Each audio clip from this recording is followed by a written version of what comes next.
सेल्दैमा सुन्दैन ऊ ढुङ्गा हो हतौडा बजाउनु पर्छ शब्दको भाषा नबुझ्नेलाई मुस्लो दन्क्याउनु पर्छ। यो आवाज मेरो भए पनि शब्द अरू कसैको हो। एकजना यस्तो व्यक्ति जो चाहिँ रेभोल्युसनरी हुनुहुन्छ, जसको चाहिँ आवाज ठुलो छ, बुलन्द छ र आवाज धेरै ठाउँ पुगेको पनि छ र उहाँले आफ्नो आवाज उठाएर धेरै कुराहरू समेट्न पनि खोज्नुहुन्छ। Ladies and gentlemen, welcome to चिया गफ। म आयुषाको साथमा हुनुहुन्छ र आज हामीसँग एउटा यस्तो सामाजिक परिवर्तनकर्ता भन्छु म चाहिँ, कार्यकर्ता भन्दा पनि, बिकज उहाँले गर्नुभएको कामहरू चाहिँ एकदमै परिवर्तनशील छन्, एकदमै प्रगतिशील छन्। त्यही भएर आज हामीले चाहिँ उहाँलाई तपाईँ माझ लिएर आएको छौँ। हामी एकैछिनमा आउने नै छौँ चियाको साथमा। Don't go anywhere.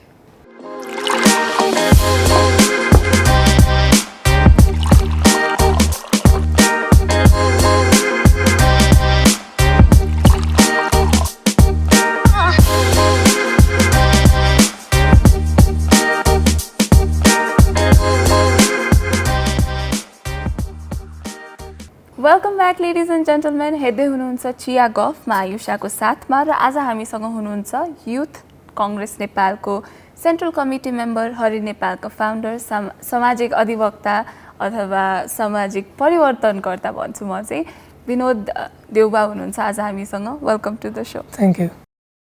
सो आजकल चाहिँ केमा व्यस्त हुनुहुन्छ? अब अहिले कोभिडको कारणले गर्दा अलिक बाहिर जान अप्ठ्यारो अवस्था छ होइन, तर त्यही पनि यहाँले धेरै कुराहरू त गर्नुभयो इन बिट्विन पनि, तर अहिले चाहिँ हालले चाहिँ केमा बिजी हुनुहुन्छ? मेरो चाहिँ दुईवटा पार्ट छ लाइफको, एउटा सोसल पार्ट, एउटा इन्डिभिजुअल, दुईवटा जर्नी छ। सोसल पार्टबाट चाहिँ हरि नेपालबाट चाहिँ अब हामी प्रोजेक्ट स्टार्ट गरिरहेको छौँ, प्लान्टेसनको मेगा प्रोजेक्ट। अनि त्यो बाहेक चाहिँ पोलिटिकल्ली चाहिँ अहिले हामीले चाहिँ पोलिसी लेभलमा चाहिँ नयाँ गभर्मेन्ट आएको छ, अनि नयाँ गभर्मेन्टलाई चाहिँ मन्त्रीहरूलाई भेटेर चाहिँ पोलिसीहरू दिइरहेछौँ, यस्तो यस्तो ल्याउनु पऱ्यो भनेर। अहिलेलाई त्यही नै छ। हजुर। सो हामी चाहिँ चिया गफमा चाहिँ चिया पिउँदै गफ गर्दै गर्छौँ। सो लेट मी तपाईँको लागि चिया। सो यहाँ चाहिँ चिया मन पराउनुहुन्छ कि कफी मन पराउनुहुन्छ कि कस्तो खालको चिया मनपर्छ? ठिकै ठिकै दुवै मन पराउँछु। दुवै मन पराउनुहुन्छ। चिया युजली खाँदा चाहिँ कालो चिया खानुहुन्छ कि मसाला टी? तपाईँको आफ्नो प्रेफरेन्स? कालो चिया खान्छु। कालो चिया खानुहुन्छ। त्यो रिचुअल नै बिहान चाहिँ हाम्रो चाहिँ फ्यामिलीमा भनौँ उतातिर चिया खाएन भने चाहिँ त्यो दिनको सुरुवात भएको जस्तै लाग्दैन। हो नि, पक्कै पनि। खाँदै कुरा गरौँ है। सो यहाँको अब यो जर्नीको कुरा गर्नु पर्दाखेरि चाहिँ यहाँ अब सोसियल मिडियादेखि लिएर अब स्ट्रिटमै पनि क्याम्पेनिङ, सोसल अब एक्टिभिटिजहरू के छ होइन, त्यसमा जेमा पनि आवाज उठाउनुहुन्छ नि त। अब जुन एउटा इन्टरसेक्सनल कुराहरू छ यहाँको, जुन पहुँच भन्दा पनि यहाँले कुरा गर्न खोज्नुहुन्छ अथवा आवाज उठाउनुहुन्छ, इन्टरसेक्सनल छ नि त होइन। सो यो एकदमै डिटेल्ड, एकदमै इलाबोरेट अन्डरस्ट्यान्डिङ छ तपाईँलाई धेरै कुराहरूमा, त्यही भएर तपाईँ त्यो विषयहरूमा आवाज उठाउनुहुन्छ होइन। त्यो चाहिँ कसरी भयो, कसरी सुरु भयो यहाँको यो जर्नी चाहिँ? अब इन्डिभिजुअल र अर्को जर्नी भन्नुभयो, यहाँले कसरी स्टार्ट भयो? एउटा टाइममा चाहिँ के लाग्थ्यो भन्दाखेरि धेरै मान्छेहरू चाहिँ डिभाइडेड छन्, एउटा इस्यु बोकेर चाहिँ लाइफ टाइम त्यसमा लागिरहेछन्। अहिले आएर मेरो चाहिँ धेरै कुरामा भर्खर थट बनिरहेछ, भर्खर धेरै कुराप्रति चेतना जागिरहेछ। तर यो धेरै कुरामा चाहिँ बोल्नुको कारण चाहिँ के हो भन्दाखेरि हरेक कुरा चाहिँ इन्टरकनेक्टेड छन् कि। जस्तै हामीले इन्भाइरोमेन्टको इस्यु उठाइरहेछौँ भने इन्भाइरोमेन्टको इस्यु इन्भाइरोमेन्टको मात्र होइन, यो दलितको पनि इस्यु हो, यो फेमिनिस्टको पनि इस्यु हो, यो गरिबको पनि इस्यु हो, धनीको पनि इस्यु हो, सबैको इस्यु हो, इन्टरकनेक्टेड छ। अनि दोस्रो कुरा चाहिँ इन्टरसेक्सनालिटीको एउटा मेन पर्पज चाहिँ के हुन्छ भन्दाखेरि साइन्समा चाहिँ म्याथमेटिकल्ली 1 मा 1 जोड्यो भने 2 हुन्छ, तर एउटा सिनर्जी भन्ने कन्सेप्ट छ जसमा चाहिँ 1 मा 1 जोड्यो भने 11 हुन्छ कि। अनि जस्तै दलितको मुभमेन्ट छ, फेमिनिस्टको मुभमेन्ट छ, इन्भाइरोमेन्टको मुभमेन्ट छ, यो सबै मुभमेन्ट चाहिँ अब एउटा ठाउँमा आउनुपर्छ कि। डिभाइडेड भयो भने त्यस्तो फोर्सफुल हुँदैन। यदि एउटै ठाउँमा आएर हामी सँगै चाहिँ फोर्सफुली अगाडि गयौँ भने चाहिँ इन्टरसेक्सनली कम्बाइन्ड भएर यसको चाहिँ एउटा सिनर्जी क्रिएट हुन्छ, यसले चाहिँ ट्रान्सफर्मेसन ल्याउँछ।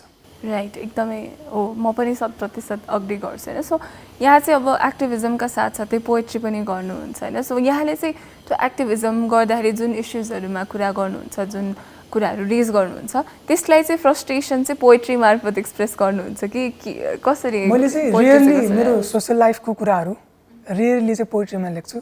पोएट्रीमा चाहिँ इन्डिभिजुअल कुराहरू, मेरो एक्जिस्टेन्सको बारेमा, मेरो पर्सनल जर्नीको बारेमा, अनि प्रायः चाहिँ त्यस्तो लेखेर आउँछु नेचरको बारेमा।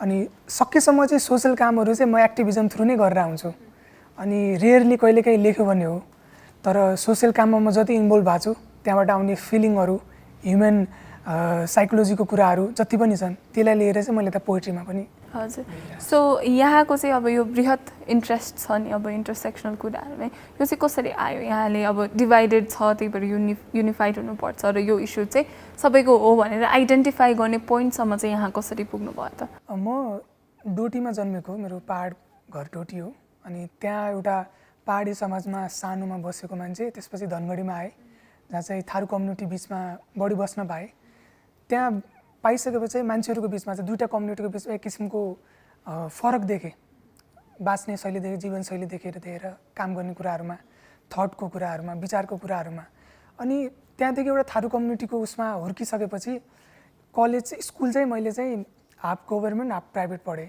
अनि त्यसपछि काठमाडौँमा आएँ +2 पढ्ने बेला त्यहाँ टोटली प्राइभेट कलेज पढेँ फरक अडियन्स नयाँ अनुभव काठमाडौँ ठाउँ नै नयाँ भयो त्यसपछि फेरि म अहिले ब्याचलरमा चाहिँ मैले त्रिचन्द्र पढिरहेको छु अनि भनेपछि त्रिचन्द्र गभर्मेन्ट कलेज हो यस्तो भेराइटी अफ सोसाइटीमा पनि बस्न पाएँ होइन ग्रुपमा बस्न पाएँ अनि एकाडेमिकल्ली पनि फरक फरक सराउन्डिङहरू भयो अनि यो बिचमा चाहिँ म एउटा मेरो इच्छा चाहिँ के हुन्छ मेरो इन्ट्रेस्टको कुरा चाहिँ फरक फरक मान्छेहरूसँग चाहिँ म कन्भर्सेसन गर्न भेट्न रुचाइरहेको छु ट्राभल गर्न रुचाउँछु फरक फरक स्टोरीहरू सुन्न मनपर्छ अनि त्यसैले चाहिँ यो कारणहरूले गर्दा पनि मलाई चाहिँ इन्टरसेक्सनल कुराहरूमा इन्टरसेक्सनलले चाहिँ अप्रोच गर्नुपर्छ हरेक कुरा भनेर चाहिँ सो यहाँको एक्सपिरियन्स लाइफको एक्सपिरियन्स सर्कमस्टान्सेसहरूले चाहिँ यहाँलाई इन्टरसेक्सनल कुराहरूसँग परिचित गरायो होइन सो यति बेला चाहिँ हामी एउटा छोटो क्लिप हेर्छौँ यहाँको पोएट्रीको अनि त्यसपछि फेरि आउँछौँ र त्यही विषयमा कुराकानी गर्ने नै छौँ ladies and gentlemen the clip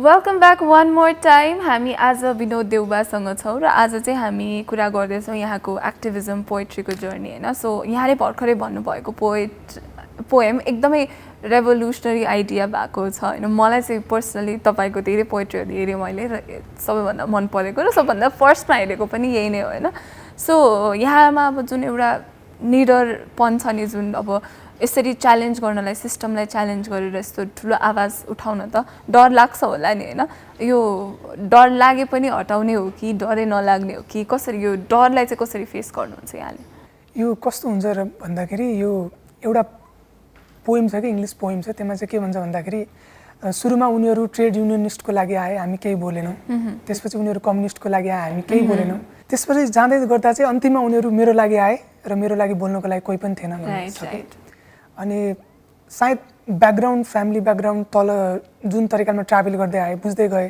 politically पनि कन्सियस हुँदै गएँ आजभोलि चाहिँ युथमा चाहिँ एउटा फ्रस्ट्रेसन छ कि पोलिटिक्सप्रति पोलिटिक्स भनेको डटी गेम हो यताउता भन्ने छ तर जबसम्म हामी हरेक कुरा चाहिँ पोलिटिक्सभन्दा बाहेक छँदै छैन कि हरेक कुरा पोलिटिक्ससँग जोडिन्छ तपाईँ भोलि गएर पोलिटिक्स गरे पनि नगरे पनि पोलिटिकली कन्सियस हुन आवश्यक छ अनि जुन त्यो पोलिटिकल कन्सियस हुने जुन एउटा मुभमेन्टमा पोलिटिकल्ली कन्सियस हुने दौरानमा चाहिँ मैले धेरै कुराहरू बुझ्न पाएँ त्यो बुझ्दै गर्दा चाहिँ यदि कतै कुनै कुरा गलत भइरहेछ र मैले बोल्दाखेरि केही फरक पर्छ जस्तो लाग्छ भने म बोल्छु सो त्यसमा डरको प्रश्नै आउँदैन डरको प्रश्न जस्तै मलाई इन्डिभिजुअली डर भन्ने हुँदैन किनभने मेरो डरभन्दा ठुलो फाइट छ अनि फाइट ममा मात्र सीमित छैन त्यही त मैले एउटा इन्टरभ्यू क्लिप देखेको थिएँ जहाँ चाहिँ अब former minister of culture tourism and civil aviation Yogesh भट्टराईको इन्टरभ्यू भएको थियो र यहाँले चाहिँ प्रश्न सोध्नु भएको थियो यहाँले यस्तो मतलब यहाँले यस्तो निडरताका साथ उहाँलाई प्रश्न सोध्नु भयो म भए सक्दिनँ थिएँ जस्तो फिल भयो क्या मलाई त्यो हेर्दाखेरि चाहिँ सो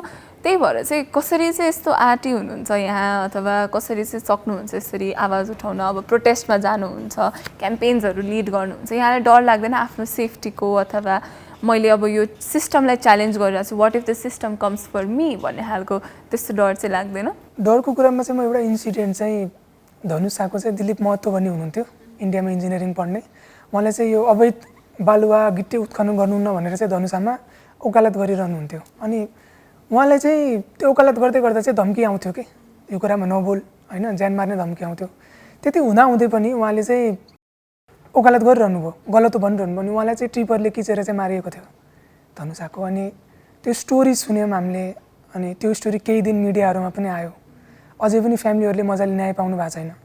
यस्तो स्टोरीहरू धेरै छ। अझै इन्भाइरोमेन्ट केसमा आउँछ पोलिटिकल्ली चाहिँ सबैभन्दा स्ट्रङ अर्गनाइजेसन सबैभन्दा स्ट्रङ पावरसँग हामी फाइट गरिरहेछौँ, गभर्मेन्टसँग हामी फाइट गरिरहेछौँ, माफियाहरूसँग हामी फाइट गरिरहेछौँ। अभियसली थ्रेट धेरै किसिमको हुन्छ, तर यो थ्रेट सँगसँगै चाहिँ पोलिटिकली कन्सियस भएर how to deal with this people भन्ने पनि हामीलाई थाहा छ। एउटा कोट छ नि, even if you are not interested in politics, politics is interested in you भन्ने छ नि होइन एउटा नोसन, र त्यो चाहिँ हामीले बुझ्नुपर्छ जस्तो लाग्छ मलाई पनि।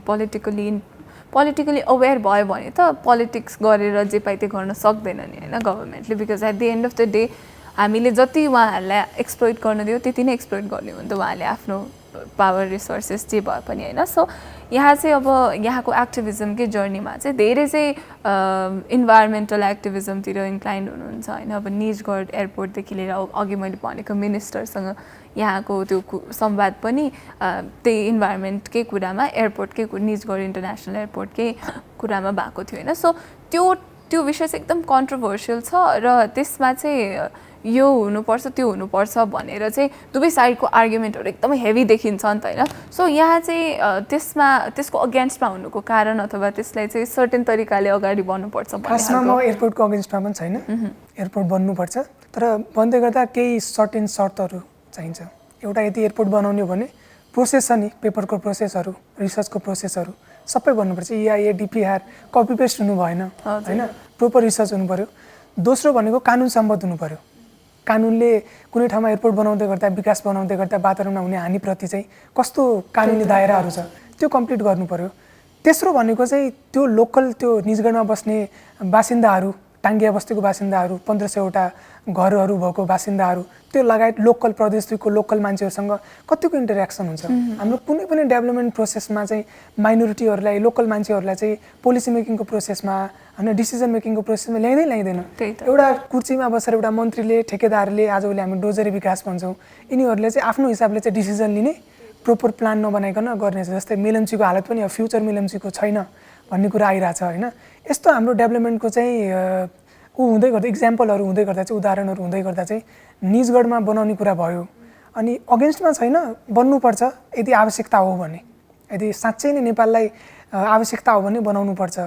अनि संसारको चाहिँ चौथो ठुलो एयरपोर्ट बनाउने रे, प्रोसेसहरू केही पनि कम्प्लिट छैन, आर्थिक पारदर्शिता केही पनि छैन, मजाले डिस्कसनहरू भएकै छैन, अनि चाहिँ रुख काट्न चाहिँ हतार गरेपछि चाहिँ अनि तर यो रुख काट्न हतार भयो होइन। र प्लस उहाँहरूले चाहिँ के भन्नुहुन्छ भन्दा रुख काटे पनि हामी एउटा रुख काटे बराबर 25वटा रुख रोप्छौँ होइन, उहाँहरूले भन्नुहुन्छ त्यस्तो, मैले भनेको होइन यो 25वटा रुख रोप्छौँ। र साथसाथै यो इन्टरनेसनल एयरपोर्ट चाहिँ चौथो लार्जेस्ट र साथसाथै यसले चाहिँ ट्रेड अथवा त्यो ट्रान्जिट पोइन्ट चाहिँ साउथ एसियाको ट्रान्जिट पोइन्ट बनाउने भिजनका साथ हामीले यो एयरपोर्ट अगाडि बढाउन खोजिरहेछौँ भनेर उहाँले भन्नुहुन्छ नि त। सो यो विषयमा चाहिँ यहाँको के छ? पहिलो कुरा चाहिँ ट्रस्टै गर्न मिल्दैन, किनभने योभन्दा अगाडि पनि इक्जाम्पलहरू छ धेरै ठाउँमा रुखहरू काटेर लगाउँछु भन्ने। पहिलो कुरा तपाईँले नेचुरल इकोसिस्टम एकचोटि बिगारिसकेपछि आर्टिफिसियली मेन्टेन गर्न सक्नुहुन्न, राइट। किनभने हामीसँग थुप्रै इक्जाम्पलहरू छ, जङ्गलहरू मासिक इक्जाम्पलहरू छ, त्यहाँ किन बनेन?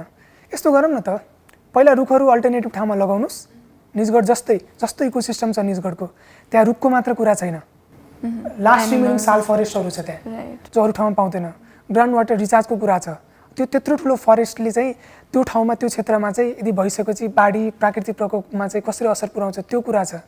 त्यसपछि इकोसिस्टममा लाखौँ वन्यजन्तुहरू छ, एलिफेन्ट कोरिडोर त्यही छ, साइडमा पर्सा वाइल्ड लाइफ छ होइन। ओभरअल इको सिस्टमलाई चाहिँ तपाईँले कसरी ब्यालेन्स गर्नुहुन्छ? त्यही त। प्लस अब नयाँ रोपेको प्लान्टले पुरानो प्लान्टहरूको जुन लाइफ, जुन अक्सिजन लिने, कार्बन डाइअक्साइड दिने अथवा इकोसिस्टम ब्यालेन्स गर्ने प्रोसेस छ त्यसलाई गर्नै सक्दैन होइन।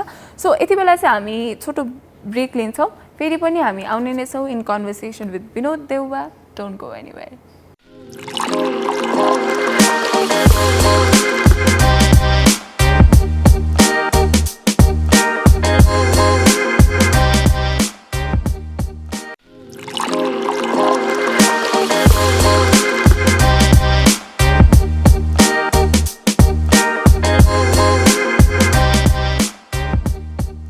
Welcome back ladies and gentlemen, हेर्दै हुनुहुन्छ चिया गफ विथ मी आयुषा, र आज हामीसँग हुनुहुन्छ विनोद देउवा।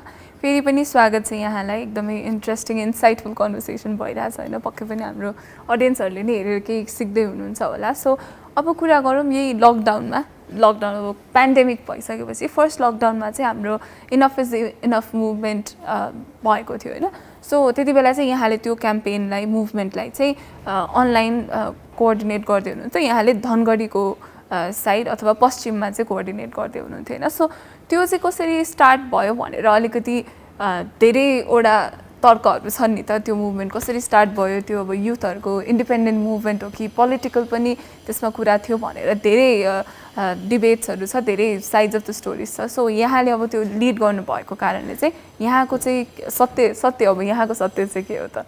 कुनै पनि कुरा गैर दलीय हुनसक्छ तर गैर राजनीतिक हुँदैन। हरेक कुरा राजनीतिक, everything is political.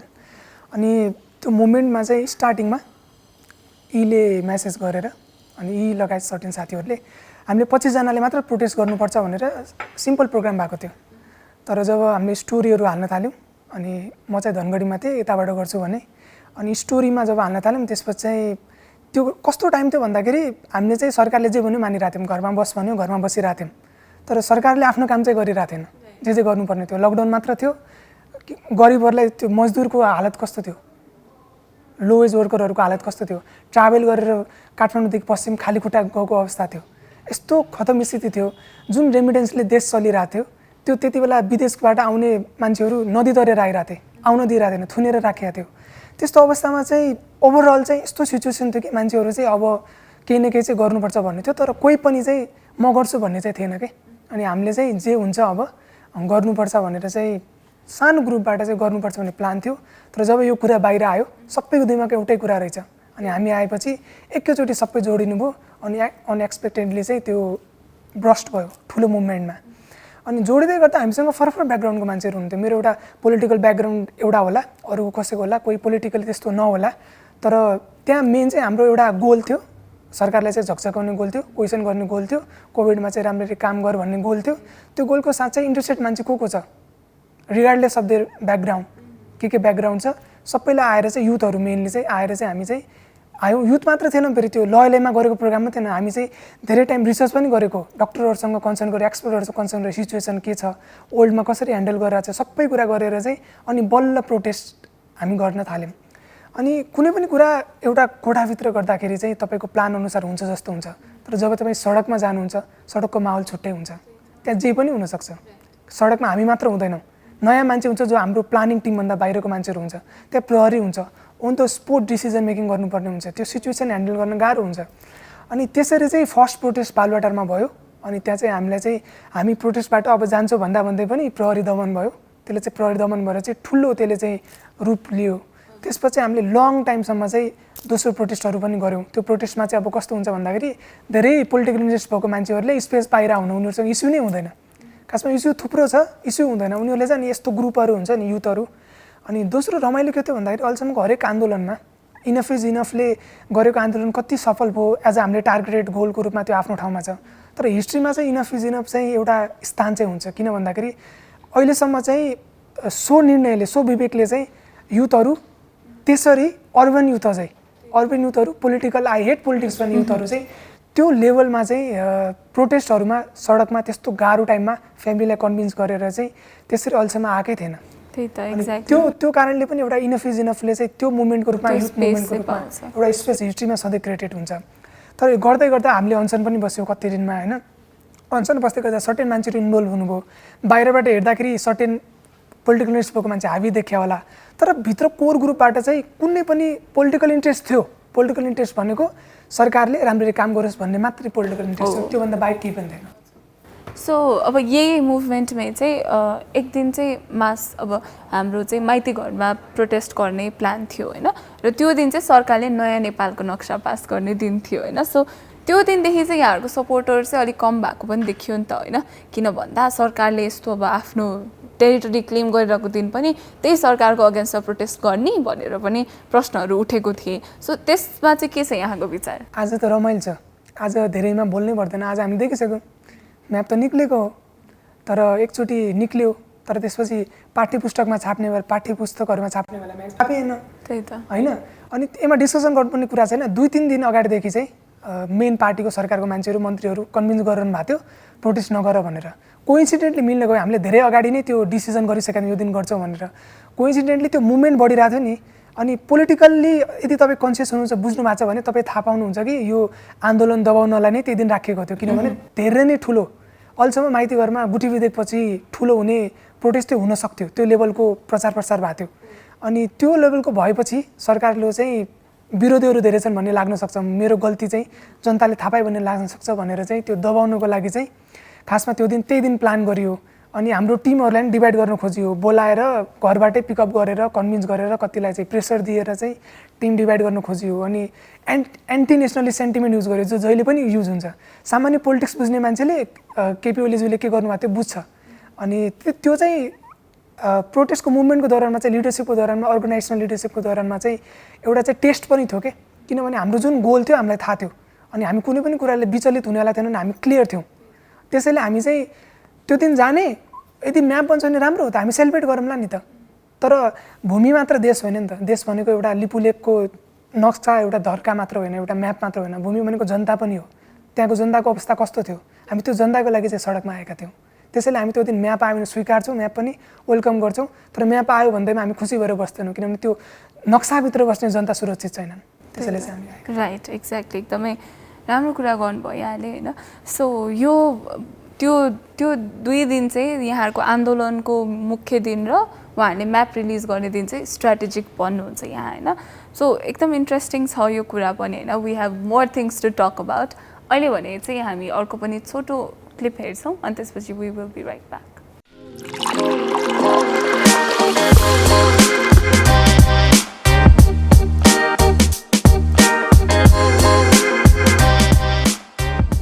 Welcome back फेरि पनि स्वागत छ यहाँलाई हेर्दै हुनुहुन्छ चिया गफ म आयुषा र मसँग हुनुहुन्छ विनोद देउबा फेरि पनि स्वागत छ यहाँलाई धेरै इन्ट्रेस्टिङ कुरा भइरहेछ म चाहिँ धेरै सिक्न पाइरहेको छु धेरै थाहा पाइरहेको छु जस्तो लागिरहेछ अब यहाँले चाहिँ अब युथ एक्टिभिस्ट यङ एक्टिभिस्ट भएर चाहिँ धेरै यङ पिपलहरूको फ्रस्ट्रेसन क्यारी गरेर एक्सप्रेस पनि गर्नुहुन्छ होइन एकदमै एडमिरेबल लाग्छ मलाई चाहिँ सो अब यही विषयमा कुराकानी गर्दाखेरि चाहिँ एक दिन मलाई के याद छ भन्दा तपाईँहरू प्रोटेस्ट गर्न जानुभएको थियो माइतीघर मण्डला 13 जना हरिण नेपालको एक्टिभिस्ट इन्भाइरोमेन्टल एक्टिभिस्टहरूलाई चाहिँ पुलिसले प्रोटेस्ट गर्न नदिएर चाहिँ भ्यानमा हालेर लानुभएको थियो होइन सो त्यो इन्सिडेन्टमा तपाईँ पनि हुनुहुन्थ्यो र त्यसलाई चाहिँ कसरी सम्झिनुहुन्छ यहाँले जस्तै तपाईँले अघि भन्नुभएको जस्तो खासमा फ्रस्ट्रेटेड मान्छेहरूले गरेर आउँछ युथको फ्रस्ट्रेसन छ पक्कै पनि तर हामीले जुन इन्भाइरोमेन्टको मुभमेन्ट गरिरहेको छौँ त्यो आउट अफ फ्रस्ट्रेसन चाहिँ गरिरहेको छैनौँ त्यो कन्सियसली गरिरहेछौँ के भइरहेछ सबै कुरा हेरेर अब्जर्भ गरेर ग्राउन्ड रियालिटी बुझेर गरिरहेछौँ अनि त्यो दिन चाहिँ के भयो भन्दाखेरि चाहिँ तपाईँलाई थाहा होला त्यति बेला चाहिँ एयर क्वालिटी इन्डेक्सले चाहिँ 500सम्म नाप्छ त्योभन्दा बढी पुगेको थियो हाम्रो एयर क्वालिटी काठमाडौँको होइन अनि एउटा व्यवस्था चाहिँ के छ मन्त्रीमण्डलको निर्णयले गरेको यदि 200-300 जति पुग्यो भने अथवा त्यस्तो भयो भने चाहिँ इमर्जेन्सी डिक्लेयर गर्ने पब्लिक हेल्थ इमर्जेन्सी त्यति बेला चाहिँ अनि पोल्युसनको स्रोतहरू केही दिनलाई बन्द गरेर लङ टर्म चाहिँ डिसिजन बनाउने पोलिसी बनाउने पोल्युसन रिलेटेड भन्ने थियो अनि त्योभन्दा अगाडि पनि हामीले पोल्युसनको प्रोटेस्टहरू गरेका थियौँ तर 3-4 दिन भइसक्यो आँखा पोलिरहेछ होइन त्यस्तो अवस्थामा सरकारी लेभलबाट गभर्मेन्ट लेभलबाट केही पनि भइरहेको छैन पब्लिक लेभलबाट पनि तपाईँ आँखा पोल्यो भनिरहेछ बरु मान्छे चस्मा लगाइरहेछ घरमा बसिरहेछ यो यस्तो प्रब्लम हो जो घरमा बसेर पनि हुँदैन हावा त घरमा बसेर पनि त फेर्ने हो नि त कोही पनि नबोलिरहँदा चाहिँ अनि हामीले चाहिँ क्लाइमेट इमर्जेन्सी पनि डिक्लेयर गर्नुपर्छ इन्भाइरोमेन्टप्रति चाहिँ वातावरणप्रति कुनै पनि डिसिजन चाहिँ पोलिटिकली संवेदनशील छैन सरकार चाहिँ वातावरणको मुद्दामा चाहिँ संवेदनशील छैन हावा त हाम्रो मेजर त्यो संविधानको धारा 30ले दिएको मौलिक हक हो अधिकारको कुरा हो स्वच्छ वातावरणमा बस्न पाउनुपर्छ अहिले पनि तपाईँको एक वे हेर्नु छ भने काठमाडौँको क्वालिटी चाहिँ राम्रो छैन अनि वर्षौँदेखि यो समस्या चाहिँ केही पनि गरेन भनेपछि अझै मन्त्रीमण्डलले गरेको डिसिजन छ हामीले चाहिँ उनीहरूलाई नै उनीहरूको डिसिजन सम्झाउनुपर्छ भनेर पोस्ट गऱ्यौँ पोस्ट गरेपछि चाहिँ के भयो भन्दाखेरि चाहिँ एक किसिमले पोस्ट धेरै ठाउँमा फैलियो त्यसपछि प्रोटेस्टको दिन बिहान 6 बजेदेखि पुलिसहरू फोन गरे हुनुहुन्छ उहाँ तपाईँहरू प्रोटेस्ट नगर्नुहोस् भनेर अहिलेसम्म चाहिँ कुनै प्रोटेस्टमा त्यसरी प्रेसर आएको थिएन क्या प्रोटेस्ट नगर्नुहोस् तपाईँहरू किनभने सिंहदरबार भनेको निषेधित क्षेत्र हो हामीले माइतीघरमा प्रोटेस्ट गरेको हामीले फेसबुकमा हालेकै हो मन्त्रीहरूलाई मेसेज पठाएको लेटर बुझाएको भएन सबैभन्दा पावरफुल भनेको अहिलेसम्म रेभोल्युसन भएको भनेकै सडकबाट हो। अब सडकको आवाज चाहिँ सुन्नुपर्छ। अनि सडकको कस्तो भन्दा निषेधित क्षेत्र थियो, हामीलाई थाहा थियो निषेधित क्षेत्र हो भने, त्यही पनि हामी त्यहाँ गयौँ। अनि प्रहरीहरूले चाहिँ नाउ नाउ भनिरहनु भएको थियो, फोन गरेर साथीलाई नाउ यताउता भन्नुभएको थियो। अनि हामी थोरैजना हुन्छौँ भनेकै थियौँ, 15 जना हुन्छौँ, एकछिन आउँछौँ, प्याम्पलेट देखाउँछौँ, जान्छौँ भनेको थियौँ। तर त्यहाँ चाहिँ हामीले अहिलेसम्म प्रोटेस्टमा दिएको यति धेरै प्रहरीहरू हुन्थ्यो, पुरै सिंहदर यतातिर अनामनगर साइडतिर पनि घेरिया थियो, माइतीघर साइडतिर पनि घेरिया थियो, माइतीघरमा पनि प्रहरीहरू थियो। हामी त्यो पोजिसनमा चाहिँ छुट्टा गयौँ। छुट्टा गएर चाहिँ खासमा हाम्रो साइलेन्ट प्रोटेस्ट गर्ने प्लान थियो। त्यहाँ गइसकेपछि हाम्रो साथीहरू चाहिँ हिँडि नै रहनु भएको थियो। हामीलाई चाहिँ उहाँहरूले भद्रकालीमा प्रोटेस्ट गर भन्नुभएको थियो, भद्रकाली जो निषेधित क्षेत्र होइन। ठिक छ, हामी भद्रकालीमा गर्छौँ भनेर सिंहदरबार हुँदै 3-4 जना साथीहरू, हामी तनुजा पाण्डे लगायतका साथीहरू भद्रकाली जाँदै हुनुहुन्थ्यो। भद्रकाली जाँदै गर्दा जर्नलिस्टहरूसँग कुरा गर्दै हुनुहुन्थ्यो। त्यति बेला नै प्रहरीले चाहिँ अचानक उहाँहरूले समात्नुभयो। अनि त्यसपछि उहाँहरूले चाहिँ अनि नारा लाउन थाल्नुभयो। त्यसपछि हामी अनामनगरतिर साइडबाट आएर सटेन साथीहरू सिंहदरबारको बिचमा गयौँ। त्यहाँ चाहिँ एकदम ब्रुटली हार्सली चाहिँ उहाँहरूले चाहिँ समातेर पिटेर नै भित्र हाल्नु भएको थियो। एकछिन पनि हामीले मजाले प्रोटेस्ट गर्न पाएनौँ। अनि त्यो स्टोरी चाहिँ त्यही नै थियो। अनि त्यसमा रमाइलो के थियो भन्दाखेरि एकजना साथी, हाम्रै टिमको साथी हुनुहुन्छ तर प्रोटेस्ट नगर्ने भनेर चाहिँ उहाँले चाहिँ अब नारासारा लाउन थाल्यो, गाह्रो हुन्छ डर लागेर चाहिँ उहाँ चाहिँ इन्डोर प्लान्ट समातेर घर जाँदै हुनुहुन्थ्यो। उहाँलाई पनि समातेर फ्यानमा राख्यो। अनि कोही एकजना लोकल मान्छे जो चाङ्गु नारायण कि कता मन्दिर गएर आइरहनु भएको थियो, बाटो काटेर लोकल मान्छे जसको दिउँसभरि डेली वेज हो, उहाँको 1000 रुपियाँ कमाउनुहुन्छ डेली सामान बोकेर, उहाँलाई जेब्रा क्रसिङ गरेर मान्छेलाई चाहिँ बोकेर भ्यानमा हाल्यो। हामीले भन्यौँ उहाँ हामीसँग हुनुहुन्न भनेर। साँझसम्म नै उहाँलाई प्रहरी प्रशासनले राख्यो, साँझ त्यत्तिकै पठाइदियो। सो यो कुराले चाहिँ मलाई के रिमाइन्ड गर्छ त, अब हामी त डेमोक्रेसी पनि हो नि त होइन, डेमोक्रेसीमा त प्रोटेस्ट गर्न पाउनुपर्छ नि त होइन र। डेमोक्रेसी भनेको चाहिँ खासमा प्रोटेस्ट गर्न पाइ पनि रहेछ एक किसिमले। यो आजभोलिको चाहिँ हाम्रो डुप्लिकेट डेमोक्रेसी टाइपको भएको छ कि कस्तो भन्दाखेरि एकातिर प्रोटेस्ट गर्न पनि गर्न दिएको जस्तै पनि गर्ने तर नसुनिदिने। अनि दोस्रो युथहरूको यो प्रोटेस्टहरूलाई जेन्युन इस्युहरूलाई चाहिँ कसैले पनि ठाउँ दिँदैन, न पोलिटिक्समा ठाउँ दिन्छ न मिडियाहरूले ठाउँ दिन्छ इन्भाइरोमेन्ट इस्युहरूलाई। अनि डेमोक्रेसी भनेको खासमा हाम्रो कन्सेप्टमा, आम नेपालीको कन्सेप्टमा अथवा नर्मल पिपलमा चाहिँ भोटिङ मात्र हो भन्ने थाहा छ। डेमोक्रेसी भनेको भोट दिनु मात्र होइन नि त, 5 वर्षमा एकचोटि। डेमोक्रेसी भोट दिएर सकिँदैन, हरेक दिन प्रश्न गर्नुपर्छ, गलत काम गरेर झकझकाउनुपर्छ। हाम्रो पनि सिटिजनको रूपमा केही रेस्पोन्सिबिलिटीहरू छ, त्यो हामीले पनि निभाउनुपर्छ। अनि डेमोक्रेसीको चाहिँ धेरै यसको प्यारामिटरहरू छ होइन, यसको डेमोग्राफिक ठुलो छ। त्यसैले चाहिँ डेमोक्रेसीलाई चाहिँ बोल्न त पाइरहेछौँ, तर डेमोक्रेसी भनेको माइनोरिटीलाई ख्याल गर्नु पनि हो, जस्टिस पनि हो, राइट, सोसियल इन्भाइरोमेन्टल जस्टिस पनि होइन। सो यस, हामी चाहिँ विनोद देउवासँग कन्भर्सेसनमा छौँ र तपाईँ हेर्दै हुनुहुन्छ Chiya Guff only on prime times HD। यति बेला चाहिँ हामी ब्रेकतर्फ लाग्छौँ। We will be right back.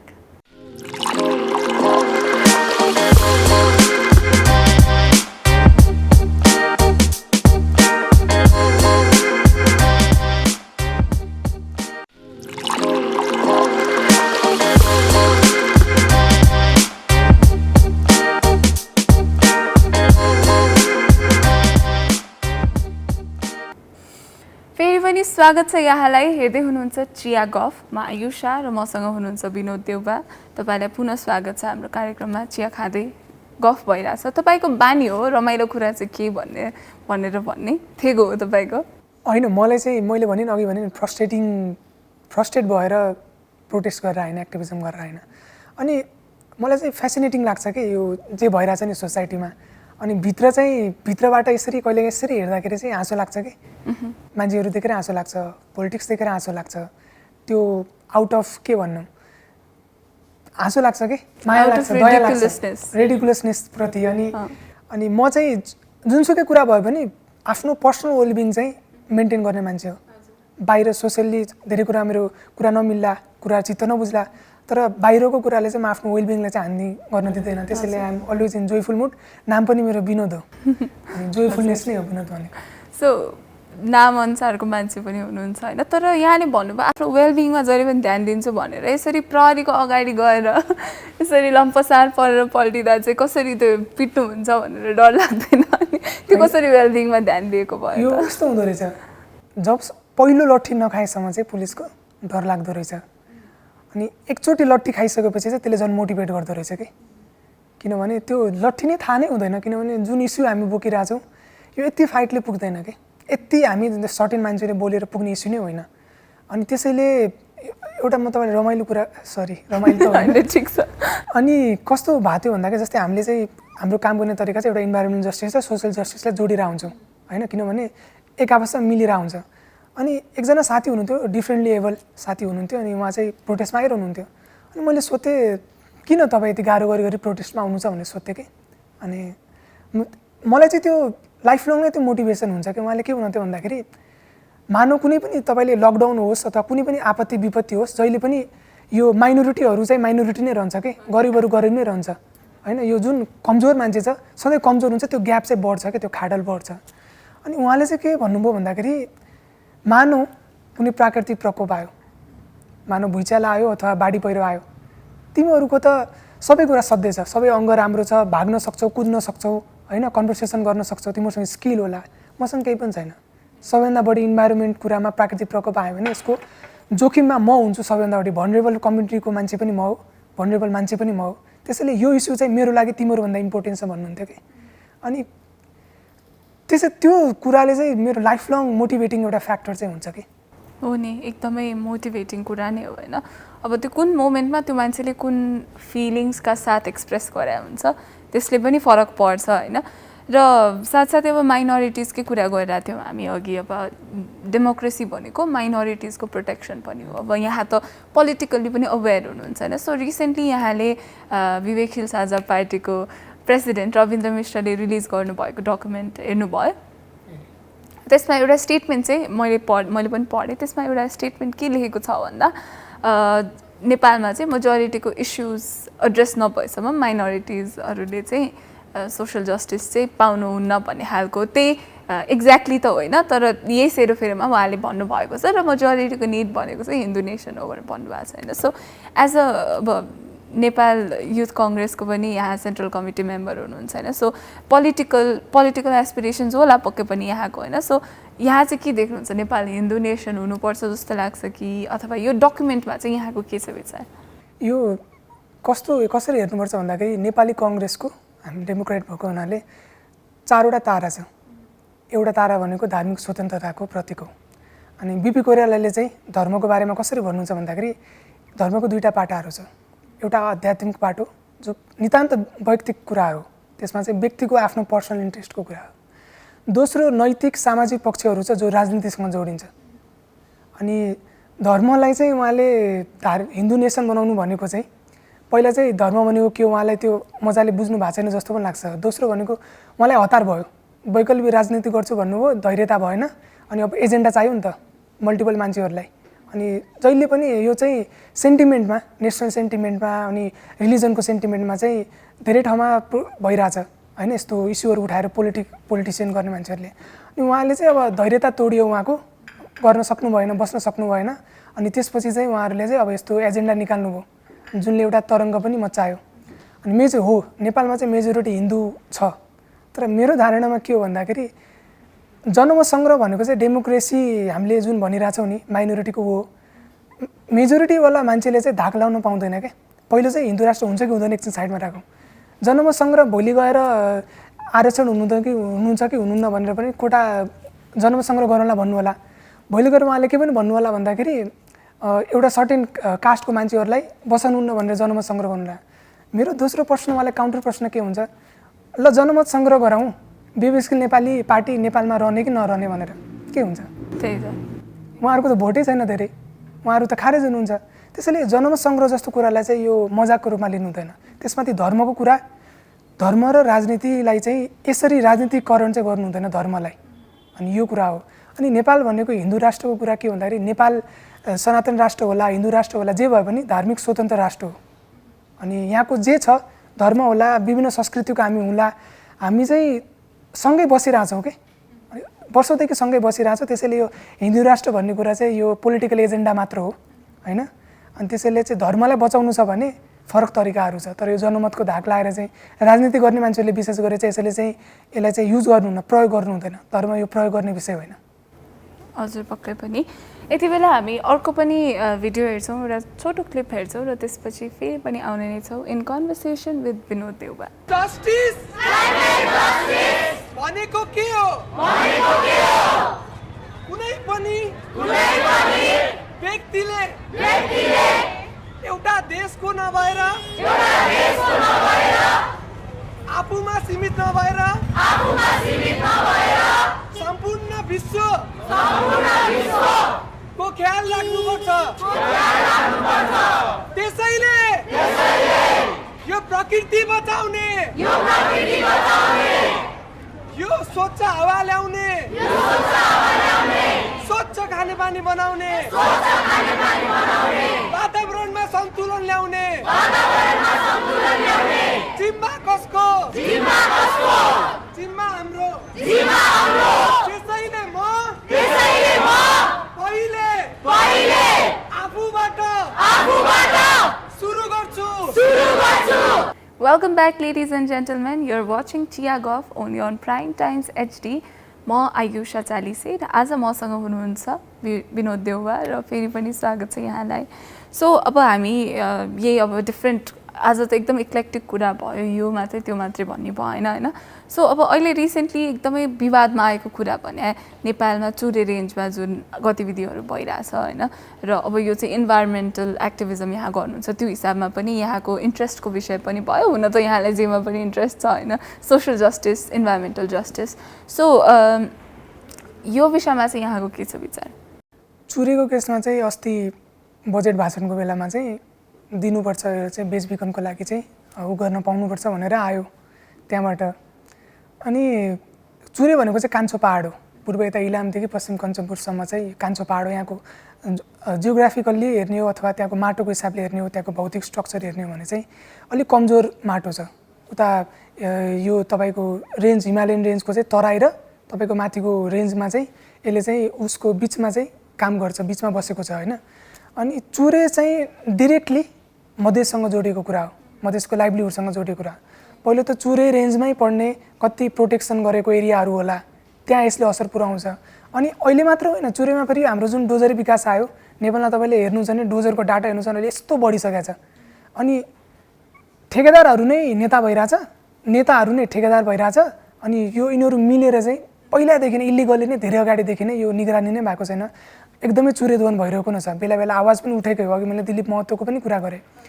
अहिले त यो कुरालाई वैधानिकता दिने काम गरियो कि युज गरेर। अनि कसको लागि भन्दाखेरि भारतमा पठाउनको लागि।